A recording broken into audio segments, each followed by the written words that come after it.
दोस्तों, आपका फिर से बहुत बहुत स्वागत है बैंक टोरियल की नई वीडियो पर, which is 24th edition of mock test series on NISM series 5A mutual fund distributor certification exam.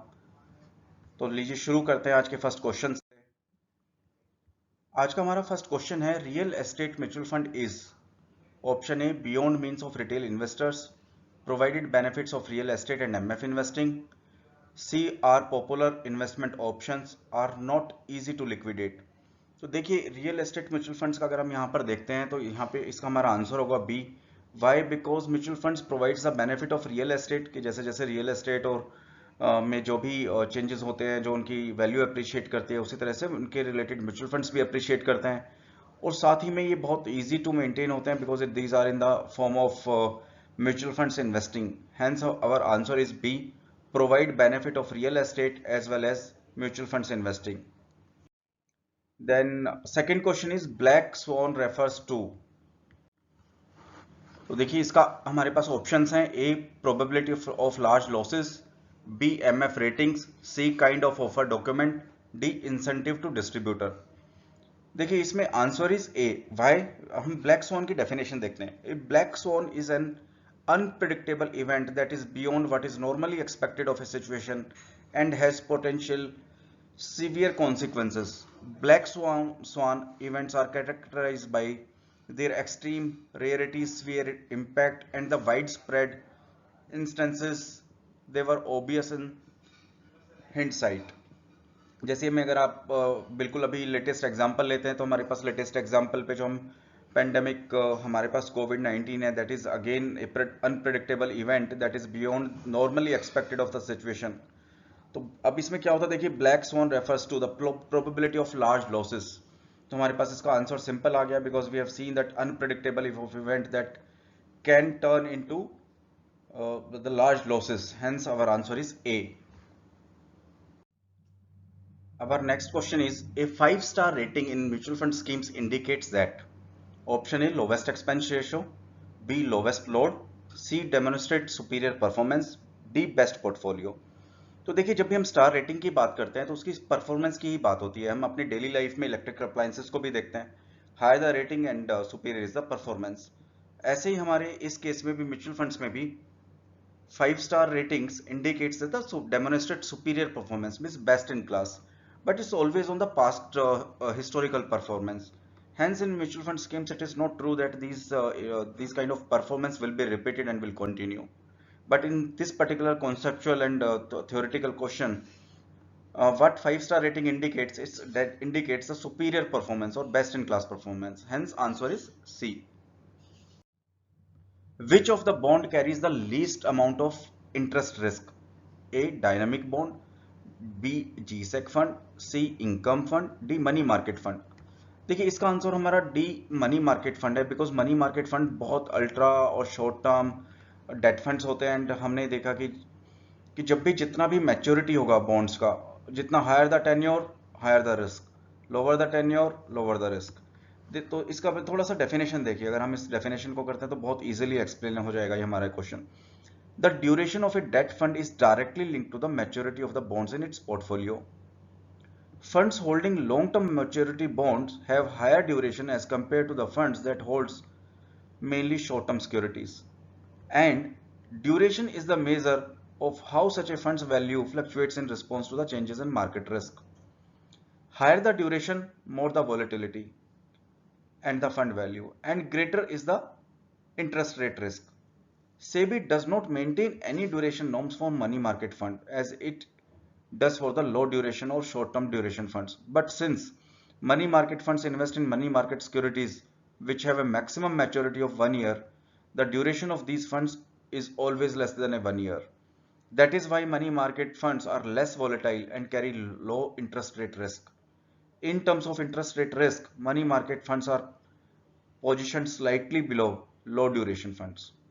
Hence, our answer is D. Asset allocation must preliminary based on investment need, insurance needs, taxation needs, financial goal.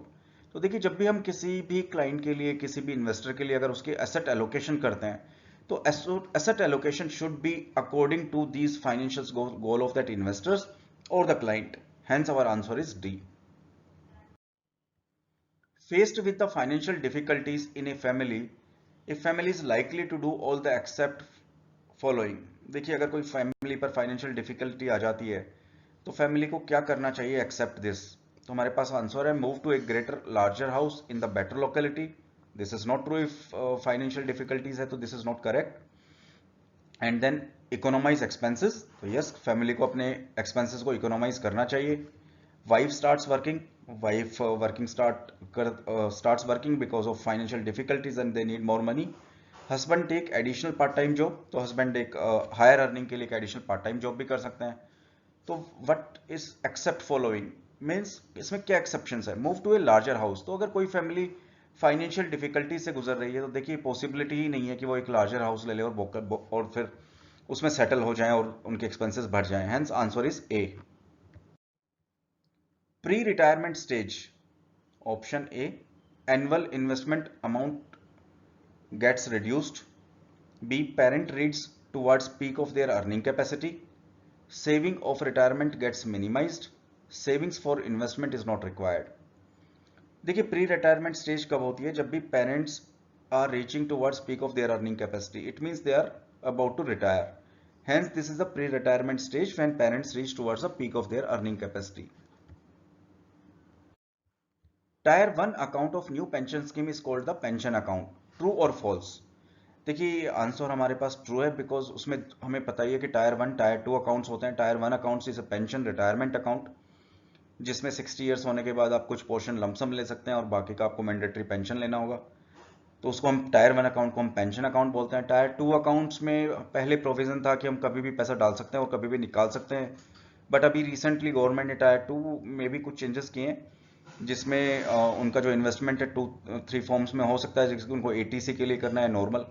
तो जो normal investment करना है वो कभी भी investments कर सकते हैं और कभी भी उस फंड्स को निकाल सकते हैं. बट जो टायर 1 अकाउंट है उसमें से जो उनको पेंशन मिलती है वो आफ्टर रिटायरमेंट ही मिलती है when he attains an age of 60. Hence answer A is correct. Tier 1 account is called the retirement account or the pension account. Which is false? That government is trying to convert financial assets to physical assets. देखिए यही false है. Government is trying to convert financial assets to physical assets. Government ऐसा कभी नहीं करती. दूसरा investment in bank FD can be transferred to loan. तो देखिए ये हमें पता है बैंक्स प्रोवाइड करते हैं लोन्स अगेंस्ट एफडी. तो this is correct. Investment share can be translated into projects. Yes, this is also true. Investments in MF helps a real economic. This is also true because जब आप mutual funds में invest करते हैं तो real economic situation improve होती है because बहुत बड़ी इंडस्ट्री है और ये कंपनीज में इन्वेस्टमेंट्स के लिए बहुत आगे बेनिफिट्स मिलता है और कंपनीज में इन्वेस्टमेंट्स मिलता है. तो what is false? The government is trying to convert financial assets to physical assets. This is wrong. Hence answer is A. Minimum net worth requirement for AMC is 10 crore, 5 crore, 4 crore, 2 crore. तो देखिए minimum net worth जो requirement है AMC को setup करने के लिए that is 10 crore. Answer is A. If a scheme is launched in the second 6 month of the financial year, the first update of the SID is due within. तो देखिए SID हुआ हमारा scheme information document. हमें पता है it is to be updated every year. But अगर कोई scheme जो लॉन्च होती है अगर वो होती ही मान लीजिए अक्टूबर से मार्च में है, अक्टूबर से मार्च, तो एसआईडी को अपडेट करना, फर्स्ट अपडेट करना कब मैंडेटरी है? देखिए option A within 3 months of the end of financial year, within 3 months from the beginning of the next financial year, within 3 months from the end of next financial year and within 6 month of the end of the financial year. हमारे पास यहाँ इसका answer है C, within 3 months from the end of next financial year. It means next financial year के within 3 months में SID को update करना mandatory है and after that SID need to be updated every year. Answer is C. Legally SAI is the part of SID. SAI is the scheme of additional information and SID is the scheme of information document. तो देखिए SAI is the part of SID. This is correct. Hence answer is A. Income tax allows setting of certain types of capital gain losses against certain type of income of the following is true in case of such provision. A capital loss can be offset against salary. तो देखिए false है, इसको नहीं कर सकते. Long term capital losses from equity MF can be offset against long term capital gain from property. This is also false. Short term capital losses can be offset against dividend income of the year in which the loss has occurred. This is also not correct. Long term capital losses in equity MF is not available for setting off against business or salary income. This is true. Long term capital losses in equity cannot be adjusted against the business or the salary income. Hence answer is D. The dash is the main driver of return in the mutual fund schemes. Return, profit of invested company, portfolio, none of this. तो देखिए what is the main driver of the returns? क्या drive करता है returns में? Portfolio of the mutual funds. देखिए portfolio mutual fund की schemes में जो होता है वही एक मेन ड्राइवर होता है कि किस तरह का पोर्टफोलियो है, कौन कौन से स्टॉक्स अवेलेबल है किसी स्कीम में. That is the main driver of the returns in mutual fund scheme. Hence answer is C. Fundamental analysis entails review of the companies. देखिए फंडामेंटल एनालिसिस क्या होता है, कंपनीज के बारे में क्या बताता है. Option a financial statement, quality of management, competitive position, D all of the above. तो देखिए जब भी फंडामेंटल एनालिसिस की बात करते हैं तो हम कंपनी की स्ट्रेंथ, कंपनी की वीकनेस, उनके फाइनेंशियल स्टेटमेंट, उनकी मैनेजमेंट क्वालिटी, उनकी कॉम्पिटिटिव पोजीशन कैसी है, ये सभी का एनालिसिस करते हैं. These are called the fundamental analysis. Hence ये कंपनीज के सभी पैरामीटर को रिव्यू करते हैं. Hence answer is D. Dash ratio indicates how much investors in the share market are prepared to pay in relation to the company's earnings. तो देखिए हमारे पास ऑप्शन है earning per share, price to earning ratio, book value per share and price to book value. हमारा इसका answer है B. अब देखिए हम एक्सप्लेन करते हैं how. Price to earning ratio क्या होता है कि एक शेयर पर कंपनी की अर्निंग कितनी है, तो उसको हम बोलते हैं अर्निंग पर शेयर. अब उसके बेसिस के ऊपर कितना प्राइस एक इन्वेस्टर्स या मार्केट पे कर रहा है वो उसका पीक बोलते हैं हम, प्राइस टू अर्निंग रेशो. तो मान लीजिए किसी कंपनी का अर्निंग रेशो है 100 rupees but that share is trading at 1000. It means that is trading at a multiple of 10 because profit earning per share is 10 and price is earning per share is 100 and price is 1000. 1000 divided by 10 is equal to 10. It means it is trading at multiple of 10. This is called the price to earning ratio. Hence this ratio indicates that how much investors in the share market are prepared to pay in relation to the company's earning. Hence answer is B. यहीं तक. Again thank you very much. If you have liked these videos, then I request you to please like and subscribe this video and channel. I will be very thankful to all of you.